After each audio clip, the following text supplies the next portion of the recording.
Chhattisgarh Jagdalpur Parpa police ने शातिर bike चोर को धर दबोचा है और उसके पास से 4 मोटरसाइकिल को बरामद करने में सफलता मिली है। बताया जा रहा है कि बकावन ब्लॉक के कुसमी का रहने वाला आरोपी बीते दिनों 4 मोटरसाइकिल की चोरी कर बेचने की फिराक में लगा हुआ था और इस बाइक चोरी की रिपोर्ट परपा और कोतवाली में दर्ज किए गए थे, जिसके बाद परपा पुलिस ने शातिर चोर की तलाश में जुट गई और आज उसे गिरफ्तार कर थाने में लाया गया, जहां उसने अलग अलग क्षेत्रों से बाइक चोरी करना स्वीकार किया है।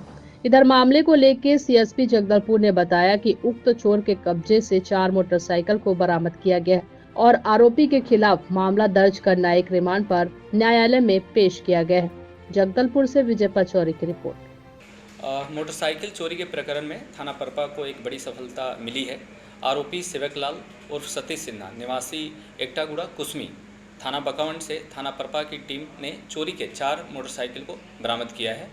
आरोपी से जो 4 मोटरसाइकिल बरामद हुई है उनमें से 2 मोटरसाइकिल की चोरी की अपराध का प्रकरण थाना परपा में ही दर्ज है, एक का प्रकरण कोतवाली में दर्ज है और एक अन्य जो मोटरसाइकिल है उसके बारे में पता की जा रही है। आरोपी सेवकलाल को विधिवत गिरफ्तार कर माननीय न्यायालय में न्यायिक रिमांड हेतु पेश किया जा रहा है।